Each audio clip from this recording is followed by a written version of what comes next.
ஏனுங்க மக்களே, ஈரோடு மாவட்டம் பவானின்ற அழகான இந்த ஒரு ஊர்ல செல்லியாண்டியம்மன் மாரியம்மன் திருக்கோவிலோட மாசி திருவிழான்றது எல்லாத்துக்குமே தெரியும்.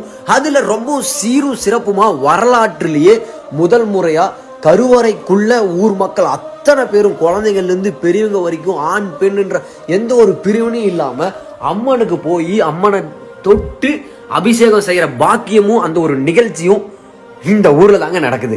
மக்களாகிய பக்தர்கள் பாத்தீங்கன்னா அம்மன் மேல பேரன்பு கொண்டு அம்மனோட அருளை உணர்ந்த அத்தனை பேர் 18 பட்டி கிராமத்துக்கு மேல எங்க இருந்தாலும், எந்த டிஸ்ட்ரிக்ட்ல இருந்தாலும் சரி, தமிழ்நாட்டில இல்ல எங்க இருந்தாலும் சரி, இந்த ஒரு விழாக்கு கட்டாயமா வந்து கலந்துக்குவாங்க.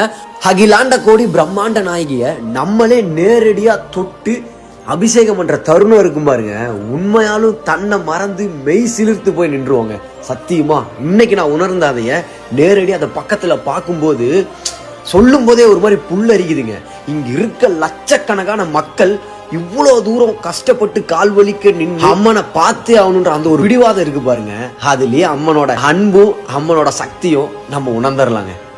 வருஷம் மாசி திருவிழானா இந்த ஒரு நிகழ்வுன்றது வரலாற்றையே திரும்பி பார்க்கவும் வியக்கவும் வைக்கும்ன்றதுக்கான ஆதாரமும் சாட்சியும் இந்த ஒரு பதிவு தாங்க. இன்னைக்கு இரவு 9 மணிக்கு ஆரம்பிச்ச இந்த ஒரு வழிபாடு மறுநாள் மதியம் 1 மணி வரைக்கும் நடக்குங்க. அதுவும் இன்னைக்கு ஒரு நாள்ல மட்டுமே பால் வியாபாரம் மட்டும் 4-5 லட்சத்துக்கு மேல நடக்கும்னா பாத்துக்கோங்களேன். அதுவும் 1.5 லட்சத்துக்கு மேல பக்தர்கள் வந்து இந்த ஒரு வழிபாட்டுல வந்து கலந்துப்பாங்க.